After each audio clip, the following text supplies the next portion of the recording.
மாதிரி சண்டே எதுமா ஃப்ரெஷ்ஷாக மீன் வாங்கிட்டு சொல்லிட்டாங்க. அதனால் நம்ம போன இடம் தான் அணக்காரு. சரி அணக்கார் ஆற்றுல கீழே இறங்கி எங்கடா மீன் பிடிப்பாங்க தேடி பார்த்துக்கிட்டு நல்ல வேலை அங்கே 2 அண்ணன் மீன் பிடிச்சிருந்தாங்க.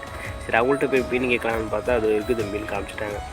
ஆனால் எனக்கு கொஞ்சம் ஃப்ரெஷ்ஷாக எனக்கு கொஞ்சம் பெருசாக பிடிச்சிருன்னு சொன்னாங்க. ஒரு 1/2 மணி நேரம் வெயிட் பண்ணுப்பாங்கன்னாங்க. சரி கீழே பார்த்தா தூண்டி முடியல எடுத்து சொருவியாச்சு. சரி கால் கழுவ போகலான்னு பார்த்தா அங்கே இருக்கும் மெட்டி 2 சேர்ந்துருக்கு. இதனடா இது நான் தனித்தனியாக தான் பார்த்துருக்கேன். சரி அது கழுவி உள்ளே இருக்குது என்ன தான் இருக்கலான்னு பார்க்கலான்னு பார்த்தேன். யூடியூப்பில் கடல்லாம் பார்த்தா இதுலேருந்து தான் முத்திருப்பாங்க. சரி நமக்கு இது போல் எனக்கு கிடைக்குதான்னு உள்ளே பொருந்து பார்த்தேன். சரி சேராக இருந்தது. சரி அது கழுவிட்டு உள்ளே என்ன தான் இருக்குன்னு உள்ளே பார்த்தா ஒன்றுமே இல்லை. சரி கடல்லாம் போனோம் எல்லோரும் கரக்கல்ல பேர் எழுதுவாங்க. சரி அது போல் நம்ம யூடியூப் சேனல் நேம் எழுதலான்னு பார்த்தேன். அதுக்கு சட்டன்னு எழுத வரேன். அதுக்குள்ளே அந்த அண்ணன் கூப்பிட்டாங்க.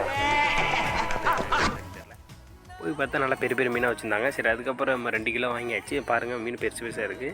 சரி அதுக்கப்புறம் நம்ம வண்டியில் வச்சு கிளம்பியாச்சு வீட்டுக்கு. டாடா பாய். அடுத்த வீடியோவில் பார்க்க நம்ம வீடியோ சப்ஸ்கிரைப் பண்ணி